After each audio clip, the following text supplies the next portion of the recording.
Bien. La matinale Tocsin, 7h30, 9h30, à la volée. Et je suis très, très heureuse de recevoir Jean Sevilla. Bonjour. Vous êtes écrivain, journaliste, vous avez publié Le terrorisme intellectuel il y a 25 ans déjà. C'était déjà la maison d'édition Perrin ou c'était une... Déjà Perrin. Oui, déjà Perrin, donc très fidèle à votre maison d'édition. Et vous, vous avez écrit évidemment de nombreux autres ouvrages. Et puis celui-ci, donc une réédition augmentée, revue évidemment au vu de l'actualité, on va dire, et de la continuation de ce terrorisme intellectuel. C'est d'ailleurs un des sujets qu'on va aborder ensemble, c'est-à-dire que ce terrorisme est toujours d'actualité. Donc voilà, et je précise, et je vous montre la couverture, voilà. Les habits neufs du terrorisme intellectuel aux éditions Perrin et préface, très belle préface de Mathieu Bock-Côté. Pour commencer, Jean Sevilla, tout le monde n'a pas eu la chance d'avoir votre premier ouvrage entre les mains. Pour moi, je le précise, il a été fondateur dans ma construction, donc je pense que ça a été le cas de beaucoup de personnes. Est-ce que vous pouvez nous donner la définition du terrorisme intellectuel ? Le terrorisme intellectuel est un système qui consiste à éviter les débats de fond sur les sujets qui fâchent en tout cas aux yeux de la bien-pensance, en délégitimant son contradicteur. C'est-à-dire qu'au lieu d'aborder les sujets de fond, on dit qu'un tel avec lequel on n'est pas d'accord est un fasciste, un réactionnaire, un raciste, un homophobe, etc. On va aligner une quinzaine ou plus de qualificatifs censés être infamants. Et donc, à partir du moment où l'adversaire est indigne du débat public, puisqu'il ne correspond pas au code de l'époque, eh bien, il n'y a pas à discuter avec lui. Et donc, puisqu'on ne discute pas avec lui, eh bien, on évacue le problème de fond. Alors, c'est un système qui s'est mis en place il y a longtemps en France, dans l'après-guerre, à l'époque où le Parti communiste était dominant dans le monde intellectuel. Et donc, ce système s'est maintenu malgré le fait que l'idéologie dominante a changé. Évidemment, dans les années, fin des années 40, début des années 50, c'était l'époque du stalinisme triomphant où l'humanité a célébré, s'est mise en deuil à la mort de Staline. Ensuite, évidemment, l'idéologie dominante a changé. Mais le système est demeuré, à savoir que c'est un petit milieu parisien essentiellement, au confluent de la politique et du monde médiatique, qui décerne des bons points, des mauvais points, qui décide ce qui est moral ou ce qui est immoral, et qui décide ce dont on a le droit de parler ou pas le droit de parler. Oui. Est-ce que vous voulez bien, aussi toujours pour ceux qui n'ont pas eu ce premier ouvrage en main, ensuite on va aller un petit peu sur l'évolution et le questionnement aujourd'hui, justement, de peut-être c'est ce que vous battez pour cette liberté d'expression et cette vérité, mais peut-être aussi une certaine responsabilité de ces terroristes intellectuels. C'est peut-être une question aussi. Les terroristes tout court vont en prison. Est-ce qu'on ne pourrait pas finalement pointer du doigt la culpabilité de ce terrorisme intellectuel qui a fait perdre beaucoup de temps et qui a fait beaucoup de mal à la France ? Mais on va y arriver, mais avant, est-ce que vous voulez bien, justement, vous avez parlé de cette évolution, entre guillemets, de la grille de valeurs de ce terrorisme intellectuel. Vous avez parlé du commencement, on va dire, peut-être de cette histoire dans les années 50, avec les louanges pour Staline. Est-ce que vous voulez bien nous donner un peu toutes les formes qu'elle a prises? Vous parlez ensuite des années 60, évidemment. 68, ça a changé. 75, 80 avec Mitterrand. Est-ce que vous pouvez nous donner ces formes? Et puis peut-être aussi qui ont été les grands relais, les grands intellectuels, les grandes personnalités qui ont justement imposé ce mode de pensée?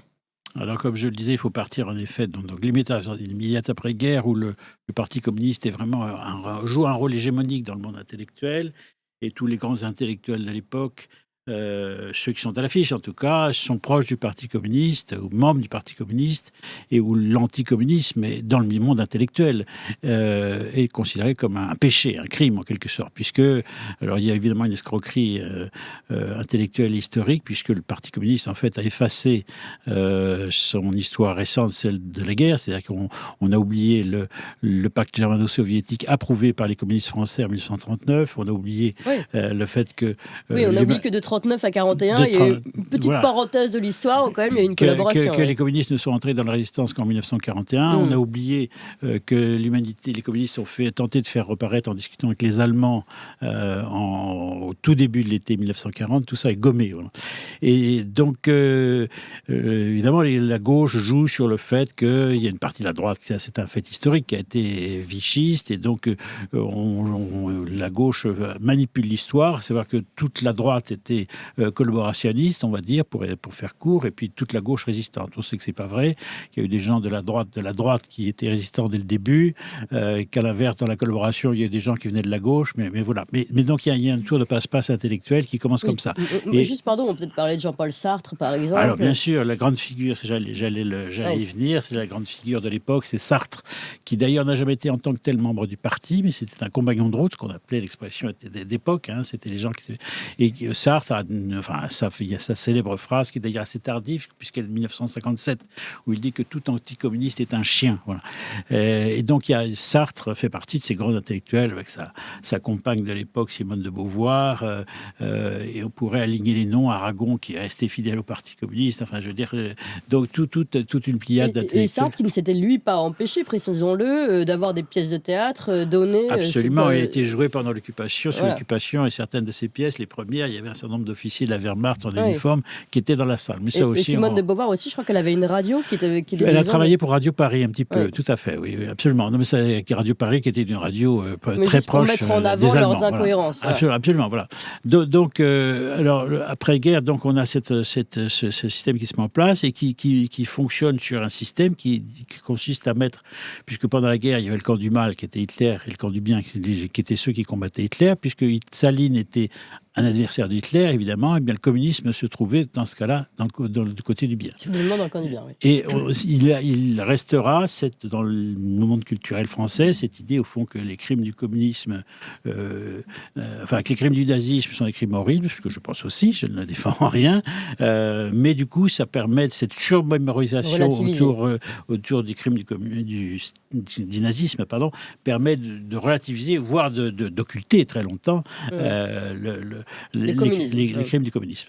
Alors, 1953, Staline meurt, 1956, il y a la déstalinisation, Khrouchtchev, donc il y a la révolte de Budapest en 1956, qui choque beaucoup de gens parmi les intellectuels de gauche, donc beaucoup d'intellectuels se détachent du Parti communiste, se détachent du modèle soviétique, mais pourtant ils ne vont pas changer d'idéologie, ils vont rester marxistes et ils vont projeter leurs espérances révolutionnaires vers le tiers-monde. Voilà, on entre dans les années où c'est le modèle, c'est Cuba, le Cuba de Fidel Castro, c'est le Vietnam de Ho Chi Minh, c'est la Chine de Mao. Et Mao, évidemment. Donc toute une idéalisation du tiers-monde révolutionnaire qui va durer pratiquement pendant toutes les années 60. Donc là, on a toute une bande, on a eu plusieurs branches intellectuelles ou politiques qui s'est plutôt dirigée du côté de Fidel Castro, d'autres plutôt du côté de Mao. Finkielkraut est un ancien maoïste, par exemple. Excusez-moi de vous... non, je ne peux pas vous contredire. Finkielkraut était plutôt... oui, un petit peu. Il n'a jamais été très, très, très militant. Il a été 68 ans, mais comme beaucoup de sa génération. Il n'a pas été engagé en tant que tel chez les maoïstes. Mais tout ça, beaucoup de... Oui, on a beaucoup... Des anciens Mao, on a un qui était symbolique, c'était... j'ai dit ça, j'avais sauvé son nom. J'ai eu Jean-Pierre Le Dantec, qui est actuellement à Nîmes, ce très beau festival littéraire de Saint-Malo, il a complètement changé d'idée. Oui. Je cherche son nom, j'ai un trou de mémoire, mon nom parle, peu importe. Philippe Solers, pardonnez-moi, j'avais un trou de mémoire. Solers était à chanter les louanges de Mao dans les années 60. Bon, ça lui passait ensuite, et il s'est plus ou moins repenti de l'avoir parlé comme ça. Mais à chaque fois, si vous voulez, cet intellectuel met en avant une idéologie dominante, et il y a un mensonge, puisqu'il y a un mensonge. On a menti sur les crimes du communisme, on a menti sur ce qui était la réalité du système de Cuba, sur la réalité du système de Ho Chi Minh, du communisme vietnamien, sur la réalité du système maoïste surtout. Le Mao, c'est 30 à 60 millions de morts. On ne sait pas exactement. Les chiffres sont imprécis, mais c'est un système massivement criminel. Et tout ça, à une époque, était occulté. Arrive mai 68, qui va être une grande révolution culturelle. C'est un petit événement à l'échelle de l'histoire de France. Ça ne dure que 3 semaines, cette grande grève étudiante puis ouvrière. mais qui va avoir une grande influence culturelle, puisqu'il y a une sorte de révolution des idées qui se fait. Mai 68, au fond, c'est la révolution. C'est le primat de l'individu. Si vous voulez, on entre dans cette idée qu'au fond, c'est l'individu qui est la valeur suprême. Et donc, chacun doit être libre de se construire son système de valeurs, sa vérité historique, sa vérité des faits, etc. Et donc, à partir de là, il y a une révolution qui consiste à remettre tout en cause, remettre en cause l'autorité, remettre en cause toute la vieille morale bourgeoise, remettre en cause la culture classique au sein de l'école, etc., etc. Il y a toute une révolution globale. Et cet individualisme de mai 68 va être très, très, très, très fort et va marquer intellectuellement toute une génération et d'une certaine manière, on n'en est jamais complètement sorti. Oui. Donc les années 70, issues de mai 68, en quelque sorte, sont les années de la déconstruction. On déconstruit en général à travers la science humaine, à travers les philosophes du soupçon, Marx, Nietzsche et Freud, et donc tout le petit monde intellectuel qui communie à travers des journaux, Le Monde, l'Observateur, l'université à l'époque qui est une grande puissance, l'édition, l'éducation nationale. Il y a toute une intellocratie qui est en place, qui domine complètement le débat, et ça va durer pendant toutes les années 70. Alors à la fin, il y a des désillusions qui vont arriver à la fin des années 70. D'abord, il y a eu le choc de Solzhenitsyn au début des années 70, 1973, l'archipel du Goulag. On s'aperçoit que le système communiste a donné des crimes, malgré tout. Alors, pour ceux qui n'avaient pas voulu le voir. Voilà, ceux qui n'avaient pas voulu le voir ou qui l'avaient oublié, on revient là-dessus. Il y a les boat people vietnamiens en 1976, des centaines de milliers, 700 000 Vietnamiens qui fuient ce Goulag qui est devenu le Vietnam, se posent des questions. Et il y a y compris une gauche, derrière Bernard Kouchner, qui se pose des questions, qui lance une gauche humanitaire, la gauche droit de l'hommisme, comme on disait à l'époque, qui se pose des questions. Et donc, il y a une sorte de remise en cause du tiers-mondisme dominant qui va décliner. Et à partir des années 80, on va entrer dans un autre paradigme philosophique et politique qui sont les droits de l'homme. Oui. L'époque du droit de l'hommisme qui va déboucher sur l'idée, qui est au fond la continuation de l'individualisme, c'est l'idée que l'individu est la valeur suprême. On est dans un système où, avant, on pensait traditionnellement que l'individu devait quelque chose à la société. Il y a eu un basculement culturel. On pense maintenant que c'est la société qui doit quelque chose à l'individu, qui est la valeur suprême. Et donc, ce système-là domine les années 90, le droit de l'hommisme. Et puis, on a toute la construction de la mondialisation heureuse. Au fond, c'est l'idée que puisque l'individu est la valeur suprême, eh bien, tous les individus sont égaux. Et donc, on veut effacer les identités nationales, les identités religieuses, l'identité familiale, etc., etc., etc. Et donc, ça, on arrive au début des années 2000, on est dans ce schéma-là. C'est l'année de la mondialisation heureuse, c'est la croyance en l'Europe magique. On a vu ça avec le référendum sur Maastricht en 1992, où les opposants partisans du non au référendum de 1992 ont été diabolisés de manière incroyable. Il y avait déjà des références à Hitler. Absolument. Je donne des citations dans le livre qui sont ahurissantes. En effet, les opposants, les souverainistes, comme le mot de l'époque, étaient considérés comme quasiment qualifiés de nazis, en effet. Donc c'est assez ahurissant. Et c'est à ce moment-là où j'ai publié la première édition de ce livre, au début, en 2000, qui est paru en 2000. Et donc après, j'ai eu évidemment l'idée que ce livre, je pense, a joué un grand rôle en son temps. Vous venez de le dire, c'est gentil de votre part, qu'il vous a aidé dans votre construction intellectuelle. Et d'ailleurs, il y a beaucoup de gens de la génération entre 30 et 40 ans, de la génération de droite conservatrice, qui m'ont dit, ce livre a beaucoup compté. Quand j'avais 18 ans, c'est un livre qui a compté pour moi. Il y a même des grands noms politiques que je ne citerai pas parce que je ne veux pas mêler les choses. Mais enfin, c'est un livre qui a joué un rôle en son temps. Alors, c'est un livre qui devait être fait, évidemment. Il avait 25 ans, c'est beaucoup, donc il s'est passé beaucoup de choses. Donc j'ai voulu prolonger ce livre, écrire sans effacer la première édition, en quelque sorte. C'est-à-dire qu'il fallait comme il fallait faire un livre qui ne soit pas trop volumineux, parce qu'on éditeur ne souhaite pas, puis les livres trop gros, les gens ne les lisent pas. Donc j'ai un petit peu élagué dans le texte d'origine de 2000, et puis j'ai ajouté 8 chapitres, qui sont des chapitres totalement inédits, qui décrivent le terrorisme intellectuel, le système tel qu'il a fonctionné de 2000 à 2024. Alors là, c'est là que vous m'étonnez parce que, et je vois même que dans votre livre, vous répondez à certaines personnes qui disent, mais on a l'impression quand même que aujourd'hui, il y a plus de place pour les idées, on va dire, certains diraient, la droite a gagné le combat des idées. Bon, je n'irai pas jusqu'à là, mais il y a quand même plus de place pour des idées différentes, on va dire, que celles de cette intelligentsia. Et vous dites non, le terrorisme intellectuel n'a pas faibli, voire il s'est aggravé. Alors, en quoi, selon vous, il s'est aggravé ? Alors, et quelle forme prend-il aujourd'hui ? D'abord, je prends acte et je m'en réjouis du fait qu'en effet, il y a plus d'espace médiatique pour la pensée de droite, conservatrice, non conformiste. On pourra trouver 50 qualificatifs. Ça, c'est une donnée, effectivement. C'est lié à la révolution de l'éclatement du paysage médiatique. Hein. Moi, quand je suis d'une génération où il y avait trois chaînes de télévision en France, quand j'étais jeune ou enfant, aujourd'hui, il y a un éclatement du paysage médiatique, un éclatement qui est aussi lié à la technologie. Nous avons tous dans notre poche un smartphone qui est à la fois un téléphone, une télévision, une radio et un ordinateur branché sur Internet. On est bien placé pour pouvoir l'illustrer. Vous le savez vous-même, puisque c'est le principe de votre média. Mais donc, il y a une multiplication des canaux de communication et qui a donné lieu à tout un espace nouveau pour la pensée conservatrice de droite, c'est certain. Et ça, je m'en réjouis.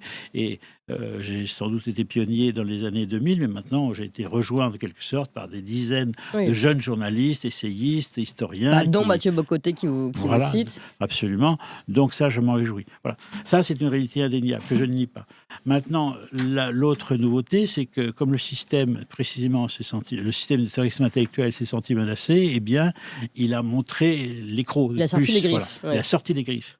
Alors, comment sort-il les griffes ? D'abord, les réseaux sociaux, là aussi, quand j'ai publié la première édition de mon livre, les réseaux sociaux n'existaient pas. Les réseaux sociaux, à mon sens, c'est la bonne, c'est comme la langue d'Ésope, ça peut être la meilleure des choses ou la pire. Parce que les réseaux sociaux, c'est aussi le règne de la petite phrase, de la pensée exprimée en, je ne sais plus combien, quel était le nombre de signes d'un tweet, c'est 230 ou je ne sais plus, peu importe. Mais ce que je veux dire, c'est que une analyse approfondie, qu'elle soit politique, géopolitique, sociale, culturelle, il faut quand même du temps, de l'espace. Alors on tente, et y compris à droite, parce que c'est le système, à exprimer des choses très complexes qui doivent tenir en une phrase. Alors souvent, cette phrase n'est pas satisfaisante. Résultat, c'est qu'elle donne matière à polémique, parce qu'à réponse. Et polémique-réponse, ça peut être monté en puissance dans la polémique.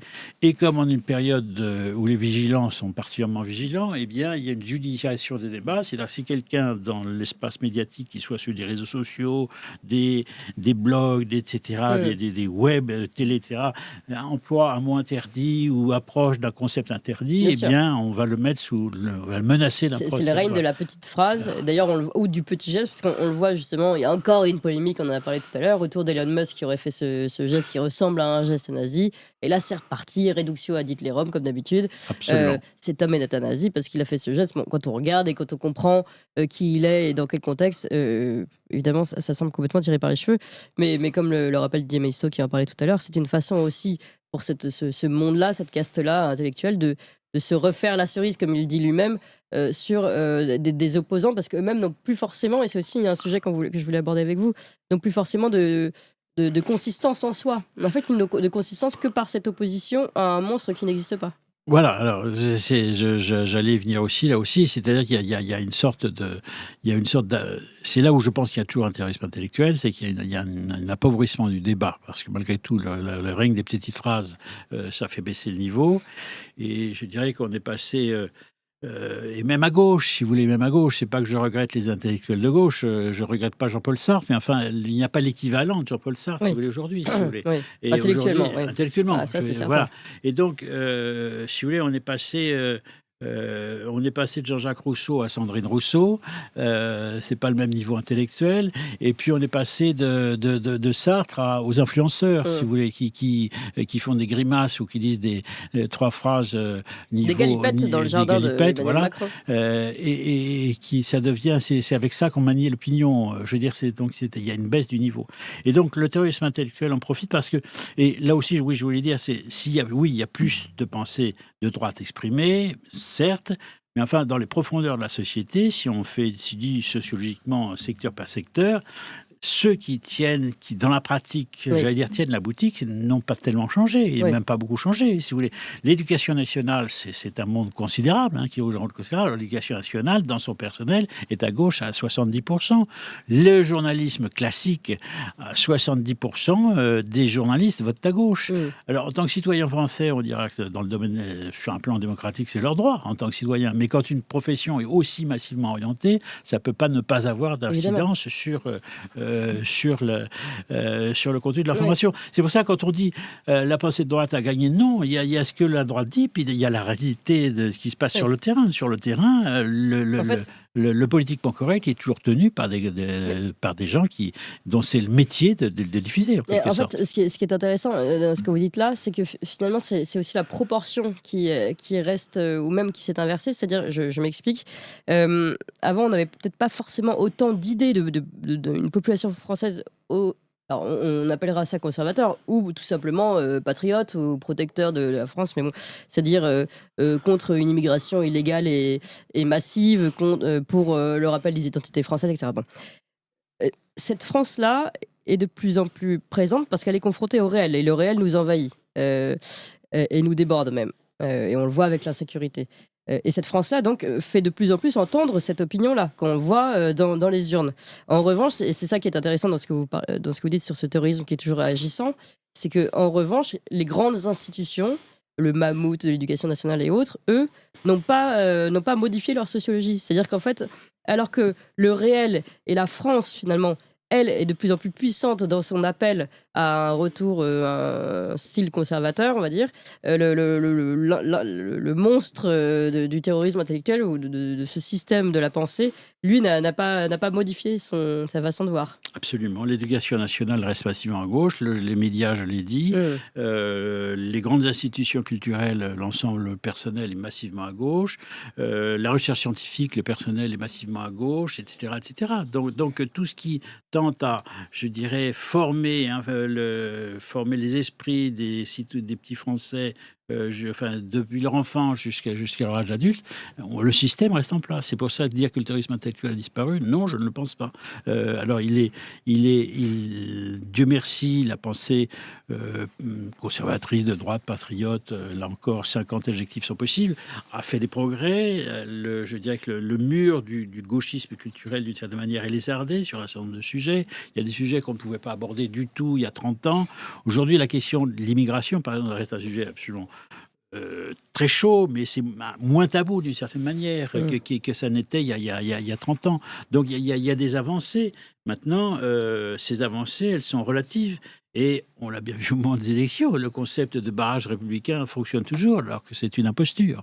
Alors, je voulais revenir là-dessus, peut-être pour finir, parce que je serais intéressant aussi, la capacité de la gauche, on l'a vu depuis Mitterrand, à se réunir face aux monstres sacrés d'en face, que ce soit Jean-Marie Le Pen ou tous ceux qui sont attribués de l'adjectif de Le Penisation.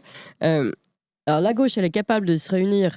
Et on l'a vu encore, et encore, et encore, la NUPS, le Front Populaire, on va appeler à chaque fois il change de nom, mais c'est toujours cette union. Et la droite, pour le coup, elle, se bouche le nez de ce qu'il y a toujours plus à droite qu'elle.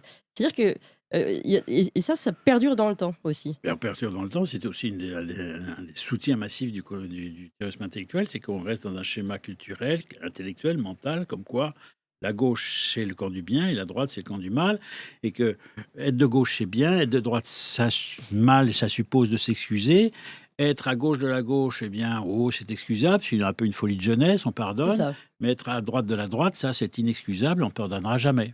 Donc, on reste dans un système qui est un système de sinistrisme. Le mot fait un peu savant. C'est une tendance à gauche qui est un héritage en France, qui est un héritage de la Révolution française. Voilà, ouais. C'est indéniablement. Et je veux dire, dans le terrorisme intellectuel, il y a le terrorisme, ça vient de la terreur, et terreur, on pense à 1793, on est dans ce modèle-là. Alors justement, c'est très bien que vous fassiez ce lien, et ce sera ma dernière question, c'était aussi ma question d'introduction. Vous parlez du lien entre le terrorisme de la terreur, donc le terrorisme sanguinaire, et ce terrorisme-là. Et je vais aller un peu plus loin, je veux dire, ce terrorisme intellectuel-là, on peut dire qu'il est indirectement sanguinaire, puisqu'il n'a pas permis de prendre certains sujets sérieusement, dont la lutte contre une immigration illégale, contre le rejet de certains OQTF multirécidivistes qui ont tué tous les jeunes Français qu'on connaît, qu'on peut reciter malheureusement régulièrement, voilà. Enfin, on voit bien qu'en fait, ces gens-là ont indirectement, évidemment,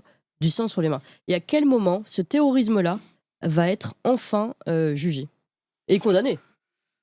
Ça, je suis historien et journaliste, je ne suis pas voyant, je n'ai pas une boule de cristal. Maintenant, c'est un système qui est de plus en plus fragile. Hein. Je veux dire, c'est là où mon message reste un message grave, mais avec une certaine note d'espoir. C'est-à-dire qu'il y a il y a un côté tellement artificiel dans le système. C'est ce système qui nous dit que l'immigration ne pose aucun problème quand tous les 3 ans, on a c'est plus que ça. Oui, enfin, non, mais je veux dire, quand tous les 3 ans, on a un phénomène grave. C'est grave tous les jours en banlieue, Oui. mais quand il y a un phénomène de style les émeutes de l'été 2005, 2003, juillet 2023, dernier. puis 2005, etc. Voilà. Comment de dire qu'il n'y a pas vraiment que l'insécurité n'est qu'un sentiment quand toute femme qui se promène la rue le soir, c'est que l'insécurité est une réalité, etc.